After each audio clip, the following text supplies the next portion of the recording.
Foi durante a Segunda Guerra Mundial que engenheiros metalúrgicos e projetistas navais começaram a perceber a importância do estudo da fratura frágil nos materiais. Na época, nos meses de inverno, navios acabavam se partindo ao meio durante sua navegação, e mesmo quando ancorados nos portos. O problema é que os materiais que faziam parte da composição desses navios eram de aço liga com alta dutilidade. Após as pesquisas tomarem conta no assunto, foi possível perceber que existia uma transição dúctil-frágil no material, devido às baixas temperaturas.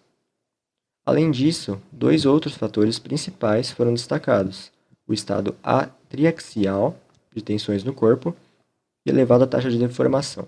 A transição dúctil-frágil é relacionada com a temperatura pela energia de impacto medida no ensaio. Quando a temperatura cai, a energia de impacto cai subitamente ao longo de um intervalo de temperaturas relativamente pequeno, abaixo do qual a energia de impacto apresenta um valor baixo, essencialmente constante. Nesse intervalo, o modo de fratura é frágil. Mas nem todos os materiais apresentam tal transição com a diminuição da temperatura. Os metais que apresentam estrutura CFC, que incluem ligas de alumínio e ligas de cobre, permanecem dúcteis mesmo a temperaturas extremamente baixas. Também podemos associar a aparência da superfície de fratura, verificando se ela é dúctil ou frágil. Para a fratura frágil, a superfície apresenta uma aparência fibrosa e grosseira. Ao contrário, superfícies frágeis apresentam uma textura granular e de aspecto mais plano, como visto na figura à esquerda, uma fratura dúctil e à direita, frágil. Então, nesse contexto, o ensaio de impacto vem sendo uma solução para analisar o comportamento dúctil-frágil nos materiais, sendo possível determinar a faixa de temperatura onde o material muda de dúctil para frágil, e a energia absorvida na deformação e ruptura do corpo de prova. E quanto menor for a energia absorvida, mais frágil será o comportamento do material àquela solicitação dinâmica, ou seja, mede-se a tenacidade da fratura sob impacto. O ensaio de impacto é utilizado geralmente na indústria naval e bélica, porém, atualmente materiais cerâmicos e poliméricos também são envolvidos. A maioria dos materiais cerâmicos e poliméricos também apresenta transição dúctil-frágil. Para os cerâmicos, a transição ocorre somente a temperaturas elevadas, geralmente acima de 1000 graus Celsius, enquanto os polímeros apresentam uma faixa de temperatura de transição geralmente abaixo da temperatura ambiente. O ensaio consiste em submeter um corpo de prova, neste caso metálico, geralmente entalhado, para que a consistência do carregamento seja muito maior e com dimensões padronizadas a uma flexão provocada por impacto por um martelo pendular. Esse martelo possui uma massa e uma energia determinada e é elevado a uma altura, ganhando assim a uma energia potencial. Já o corpo de prova, padronizado, é também posicionado, porém em um suporte rígido. Quando o martelo é solto e inicia seu movimento, ele passa a ter uma energia cinética, se colidindo com o corpo de prova, causando um impacto. Após esse impacto, o pêndulo continua seu movimento e chega a uma altura final, possuindo assim uma energia potencial final. Essas alturas são medidas por um dispositivo de escala. No caso de materiais poliméricos, eles são ensaiados em equipamentos menores, específicos para polímeros, com massas de dimensões inferiores aos empregados em metais, mostrado na figura à direita. Existem dois tipos de ensaios de impacto. O primeiro se chama Sharp, e seu diferencial é que a amostra é apoiada como uma viga em uma posição horizontal e carregada do lado oposto ao do entalhe, pelo impacto do pêndulo, como mostra na figura abaixo à esquerda. Já o segundo se chama Izod, e possui uma extremidade fixa próxima ao entalhe V, e recebe o impacto do pêndulo na outra extremidade, como mostra a figura à direita. É também possível observar uma semelhança entre o ensaio de Sharp e o de flexão em 3 pontos. O ensaio de Izod pode ser comparado ao ensaio de cisalhamento. A norma internacional encarregada de padronizar os ensaios de impacto é a ASTM E2394A, aplicada a materiais metálicos. Quanto ao ensaio Sharp, o corpo de prova é apenas apoiado entre dois suportes, podendo apresentar um entalhe em 3 diferentes configurações: tipo V, formando um ângulo de 45 graus, e profundidade de aproximadamente 2 milímetros. Do tipo U, com raio da ponta do entalhe de 1 milímetro e profundidade geralmente de 5 milímetros. E o entalhe cilíndrico, formado por um rasgo com um furo em sua extremidade, keyhole.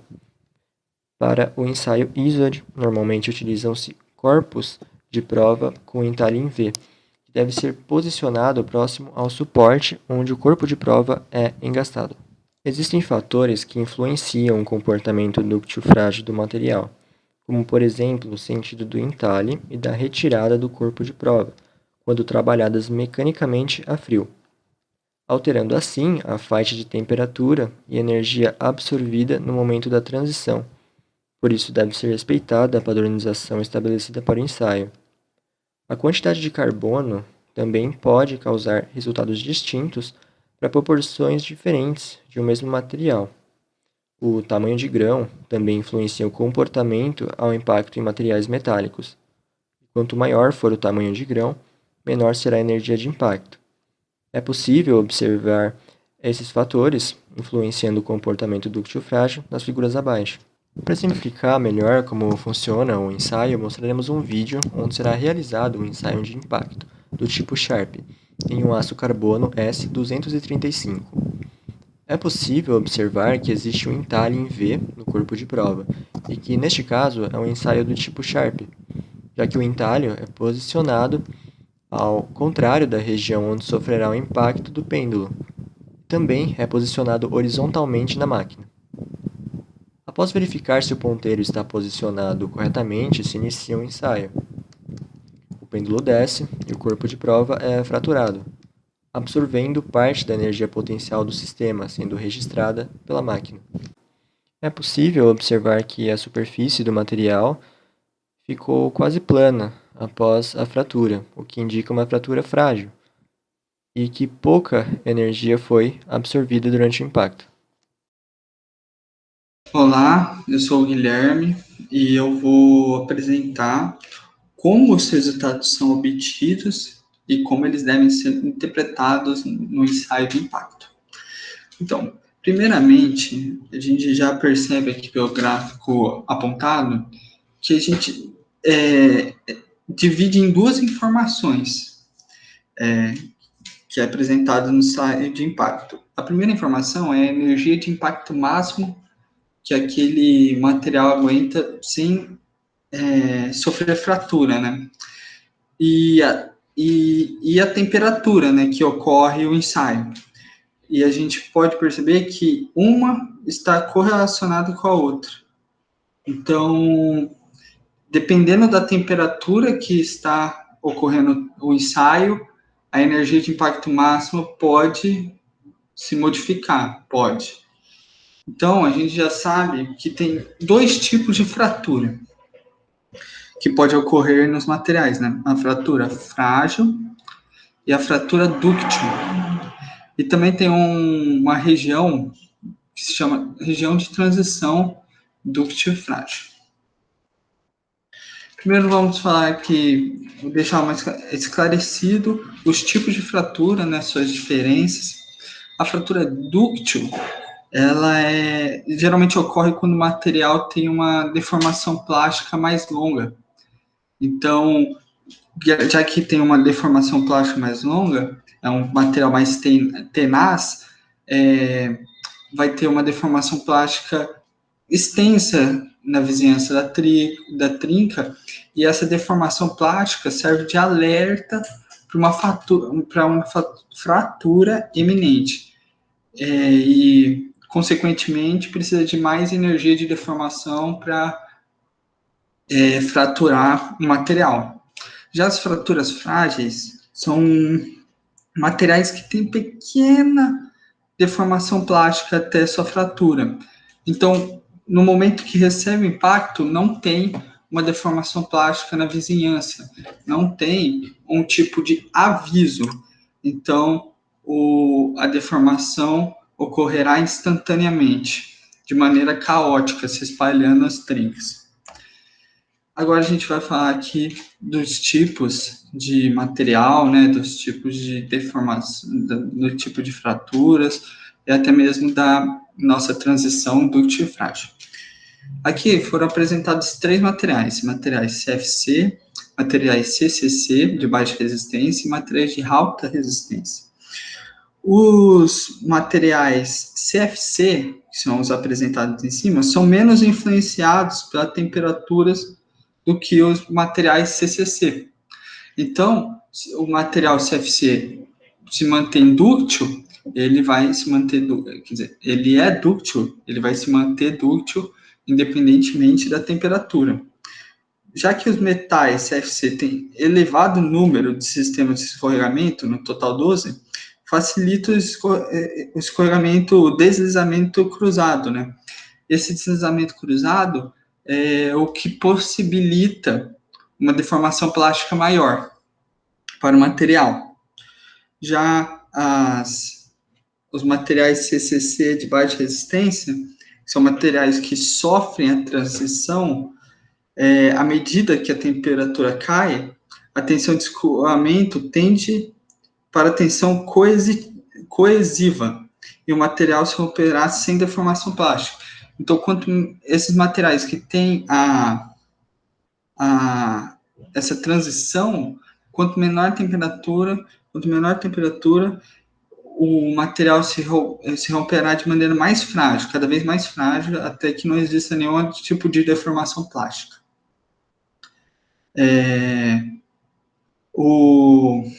Aqui a gente vê a imagem de dois tipos de estrutura, né? O material dúctil de alta temperatura, podemos perceber que as ligações moleculares são mais espaçadas, são menos rígidas. Já a fratura frágil de baixa temperatura, podemos ver que tem ligações mais rígidas, mais fortes, que impossibilitam uma deformação plástica maior. Materiais que apresentam essa transição, essa temperatura mais bem definida, o máximo que dá, claro, apresenta uma temperatura de transição bem definida, aços ferríticos, usados em aplicações de estruturas como navios, vasos de pressão e tubulações e pontes. Podemos ver que são objetos estruturais, que o material realmente precisa ser resistente a impactos, pois o ambiente é hostil. Além de outros materiais CCC, como metais refratários, tipo NB, TA, MO e tungstênio.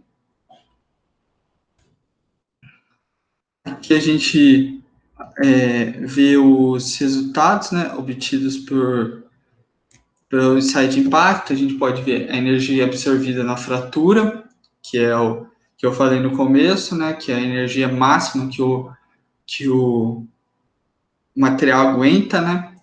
A aparência da fratura também podemos analisar no ensaio de impacto. Então, quando recebe o impacto e fratura, a gente pode perceber como que fratura o material. E também a deformação. A deformação, que é a expansão lateral ou contração das raízes de entalhe, na verdade, como eu vou dizer, como se fosse a ação em cadeia daquele impacto no material.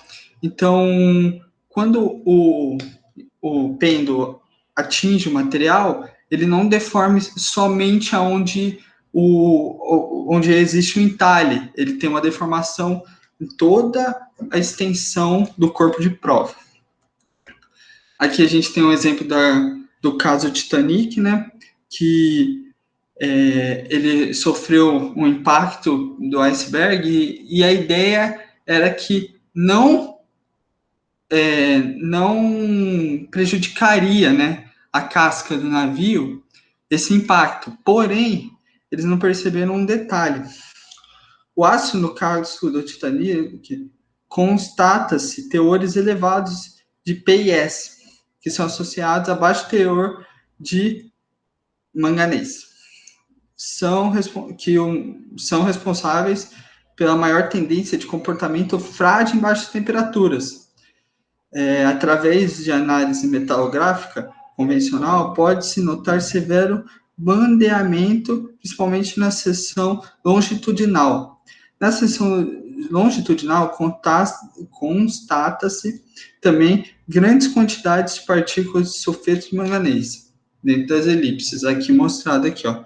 Então, a presença do manganês nesse material, ele fragilizou o material em baixas temperaturas. Então, quando ocorreu os testes nos metais utilizados no casco do navio, não foi, como eu posso dizer, não foi levado em consideração que o navio ia passar por um espaço de baixíssima temperatura, o que fragilizou o metal utilizado.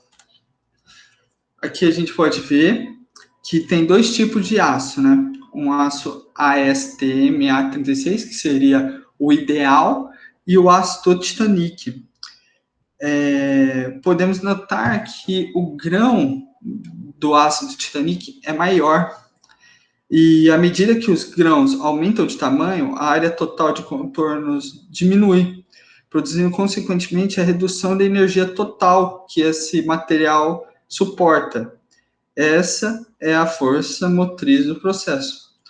O material que possui grãos pequenos é mais duro e mais resistente do que o material que possui grãos maiores, uma vez que tem uma maior área total de contornos de grãos, para dificultar o movimento das discordâncias. Esse é o único mecanismo de endurecimento que também aumenta a tenacidade no material. Então, é isso.